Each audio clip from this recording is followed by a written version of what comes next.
కర్ణాటకలో ఓట్ చోరీ గురించి రాహుల్ గాంధీ ఏమంట మొదలు పెట్టిండో ఖాతమిగా అప్పటి నుంచి మన తెలంగాణ కాంగ్రెస్ లీడర్లు ఏదో ఒక సందర్భంలో ఆ ముచ్చట తీసి ప్రతిపక్షాలను మరీ ముఖ్యంగా సెంటర్లో బీజేపీ సర్కారే ఉన్నందున ఇక్కడ అక్కడ బీజేపీ లీడర్లను ఏదో ఒక రూపంలో విమర్శిస్తూనే ఉన్నారు. ఇప్పుడైతే కాంగ్రెస్ పార్టీ టీపీసీసీ అధ్యక్షుడు మహేష్ కుమార్ గౌడ్ అయితే ఈటలను బండన్నను డైరెక్ట్గా ఎంత మాట అన్నాడో అమ్మో నానోరితో నేను చెప్పగానే తల్లి మీరే చూడండి.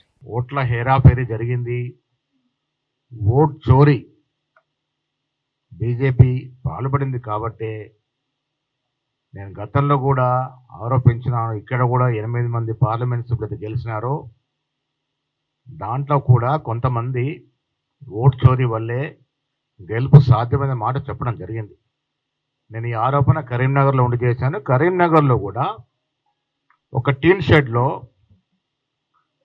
40 ఓట్లు నమోదై ఉన్నాయి. నేను ఆనాడు ఆ పేపర్స్ చూపించినాను. బండి సంజయ్ గారు దీనికి జవాబు చెప్పాలని చెప్పినాను. ఇంతవరకు స్పందన లేదు.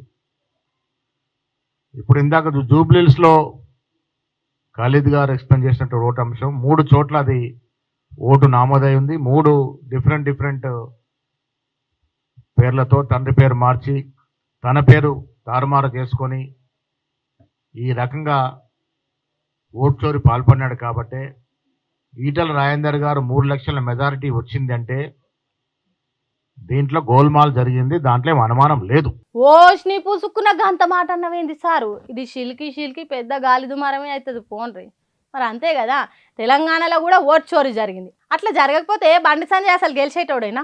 ఈటల రాజేందర్కు 3 లక్షల మెజారిటీ ఎట్లా వస్తుంది అనబట్టిండు. అంత బహిరంగంగా మాట్లాడితే ఇంకేముంది, ముందు బీజేపీ వాళ్ళ మాటల దారి గురించి మాట్లాడుకోవాల్సి వస్తుంది కావచ్చు.